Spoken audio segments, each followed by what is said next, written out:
আগের ব্লগে তোমাদের সঙ্গে শেয়ার করেছিলাম ভাইয়ের আশীর্বাদ পর্যন্ত। তো তারপরে তোড়জোড় শুরু হয়ে গেছিলো সন্ধ্যাবেলা যে বর নিয়ে বেরোতে হবে। আর বারবার করে মেয়ের বাড়ি থেকে বলে দিয়েছিল যে খুব তাড়াতাড়ি করে যেন বরকে নিয়ে ঢুকে যাই আমরা। আর যেহেতু কাঁথি থেকে একটু সময় মানে শৌলার দিকেই যেতে হবে, গ্রামের দিকে, তো খুব একটা বেশি সময় লাগবে না, তাও একটু তাড়াতাড়ি করে বেরোবো। আর গায়ে হলুদের তত্ত্ব নিয়ে যেতে অনেকটাই লেট হয়ে গেছিলো। এবার গিয়েই আমি বুঝে গেছি যে না, তাড়াতাড়ি করে কিন্তু ভাইকে নিয়ে আসতে হবে। আর একটু কী বলতো, তাড়াতাড়ি গেলেও সুবিধে, কারণ মেয়ের বাড়িতে তো লোকজন যাই হোক আসবে, তো বরকে সবাই দেখতে চায়। ওই জন্য আমি বলেছিলাম যে না, ভাইকে নিয়ে আমরা তাড়াতাড়ি বেরোবো। তো ওই জন্য তাড়াতাড়ি করে তোড়জোড় শুরু করে দিয়েছিলাম। ভাইকে ওইদিকে আলতা পরালো, ও মন দিয়ে বসে দেখছিল আলতা পরানোটা। তো ও না, সত্যি বলতে কি, এইগুলো অবাক চোখে দেখছে যে কি হচ্ছে আমার সঙ্গে এক এক করে। আর ও তো মানে যেদিন অফিস থাকে না, যেদিন অফিস থাকে ঠিক আছে, যেদিন অফিস থাকে না এদিক ওদিক ঘুরতে বেরিয়ে যায়। মানে এত চুপচাপ, মানে স্থিরভাবে বসে থাকে না।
তো তারপর সবাই রেডি হয়ে গেছিলো এখন যাবে বলে। আর আমি সবার মোটামুটি মেকআপ করে দিয়েছিলাম, কিন্তু আমার কাছে সেভাবে কোনো মেকআপের জিনিস ছিলই না, মানে খুঁজে পাচ্ছিলাম না ওই দিন।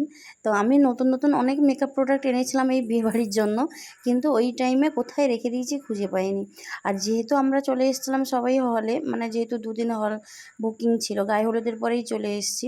তো যাই হোক, সবাই রেডি হয়ে গেছিলো। আমি গরমের কারণে একদমই সাজগোজ করতে ইচ্ছে করছিল না, তাই দিদিকে বলেছিলাম যে আমাকে একটা সিম্পল খোপা করে দাও। সিম্পল খোপা করতে গিয়ে দেখি, পরে দেখলাম যে আমাকে একদমই ভালো লাগেনি। তখন সামনে থেকে যে ঠিক আছে, যা হয়েছে হয়েছে, চলে যাবে। তারপরে আমি আর পরে যখন দেখি না, ঠিক ভালো লাগেনি। আর আমাকে অ্যাকচুয়ালি, আমি যেটা দেখলাম, হেয়ারটা ওপেন থাকলেই আমাকে বেশি ভালো লাগে। আমি খোপা করি বা চুল কিছু রকমভাবে যদি বেঁধে টেঁধে নিই, তাতে আমাকে ভালো লাগে না। তো যাই হোক, সেসব ছাড়ো, আমার সাজগোজ আজকে দেখলে হবে না, আজকে দেখতে হবে বরের সাজগোজ। তারপর মা এখন কোলে বসিয়ে ভাইকে ওই যে ক্ষীর খাওয়ালো। তারপর মোটামুটি ওই কী সব কিনতে হয় টাকা দিয়ে বরকে, তো এই সব নিয়মগুলো যা ছিল, মার হাতে টাকা দিয়ে এখন বর নিয়ে যাচ্ছে। তারপর এই যে নিতবরও রেডি হয়ে গেছে। নিতবর দেখেছো? নিতবর কে হয়েছে? একদমই মানে একদমই ছোটোখাটো নিতবর। তো যাই হোক, সেও মালা টালা পরে, পাঞ্জাবি পরে, মাথায় টোপর দিয়ে একদমই রেডি হয়েছে। আর আমার সেভাবে ভিডিও ক্লিপগুলো নেওয়া হয়নি। এই যে ভিডিও ক্লিপগুলো দেখছো, এগুলো বোনেদের কাছ থেকে নিয়ে তোমাদের সঙ্গে শেয়ার করছি। যাই হোক, দুজনকে কেমন লাগছে অবশ্যই তোমরা কমেন্ট করে জানিও। আজ এই যে বলেছিলাম তাড়াতাড়ি করে বেরোবো, দিয়ে তোমার ওই 7:30 8টার মধ্যে গাড়ি চলে এসেছিলো। দিয়ে আমরা এখন বেরিয়ে পড়েছি। আর গাড়িটা কেমন সাজানো হয়েছে দেখো তো। এত দিক দেখতে গিয়ে গাড়ি কেমন সাজানো হবে সেটা বলেছিলাম না, বলেছিলাম একটা ঠিকঠাকভাবে সাজিয়ে দিবে, আর ওই রকমভাবেই সাজিয়ে দিয়েছে নিজেদের মতো করে। তো যাই হোক, খারাপ ছিল না, মোটামুটি ঠিকই ছিল। তো তারপর এদিকে দেখো, ভাইয়ের সঙ্গে ছোট্ট একটা গাড়ি নেওয়া হয়েছিল, কারণ গ্রামের রাস্তা তো, ভেতরে ঢুকতে হবে।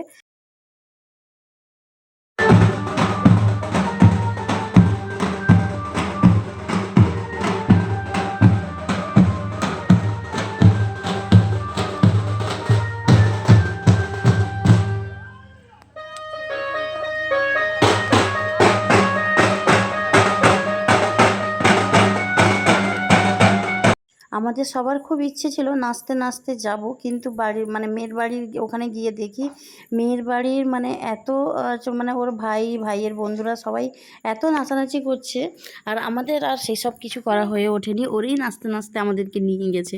তো যাই হোক, ওরা তো মানে হেভি মজা করেছে।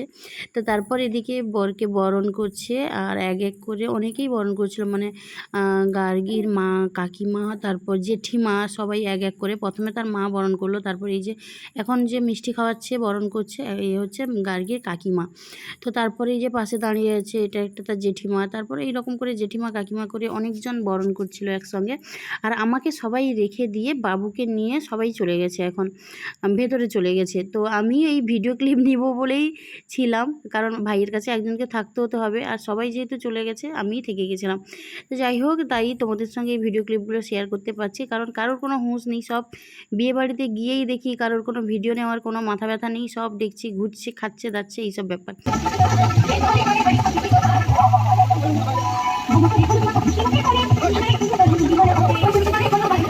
এই ভিডিও ক্লিপগুলো নিয়েছিলাম, ভাবছিলাম একদমই ডিরেক্ট ভিডিও ক্লিপগুলো দিব, কিন্তু দিতে পারলাম না। গান হচ্ছিল এত সাউন্ডে, এবার মানে কপিরাইট পড়ে যাবে। আগের ভিডিওটায় অলরেডি আমার কপিরাইট পড়ে গেছে, ওই জন্য আমাকে এখন ভয়েস অ্যাড করতে হচ্ছে। তো যাই হোক, এক এক করে সবাই ভাইকে মানে বরণ করছিল দিয়ে। আর ভাইকে এই সাজে কেমন লাগছে তোমরা অবশ্যই কিন্তু জানিও। এই যে পাঞ্জাবিটা দেখছো, এই পাঞ্জাবিটাই আমি ওকে এনে দিয়েছিলাম। আর মেয়ের বাড়ি থেকেও দারুণ আয়োজন ছিল, মানে বাড়ির অনেকটা আগে থেকে প্যান্ডেল, লাইট এত সুন্দর করে সাজানো ছিল। তো চলো তোমাদের সঙ্গে শেয়ার করব কীরকম কী সবটাই।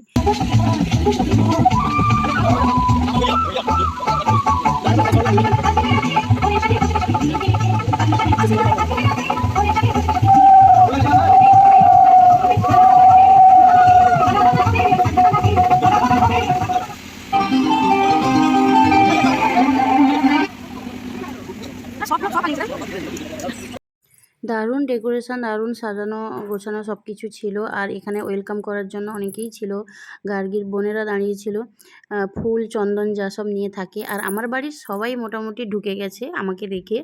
তো আমি এখন গিয়ে দেখি ওরা কি করছে। তো তারপরে আবার মনে হলো যে না, ভাইকে একাকে ছেড়ে যাওয়া যাবে না, ভাইয়ের সঙ্গে থাকতে হবে।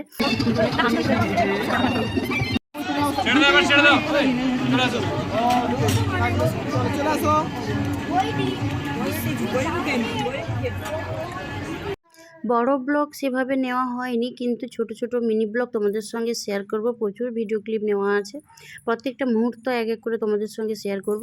এখন তোমাদেরকে পুরো প্যান্ডেলটাকে ঘুরিয়ে দেখালাম যে বিয়ের প্যান্ডেলটা কীরকম করেছে।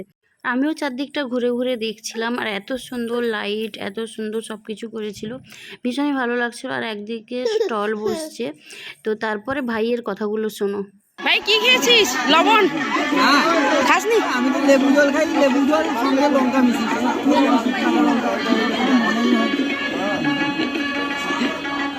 পুরা খেয়ে নিয়েছিস? বলছি ঘর খাওয়ার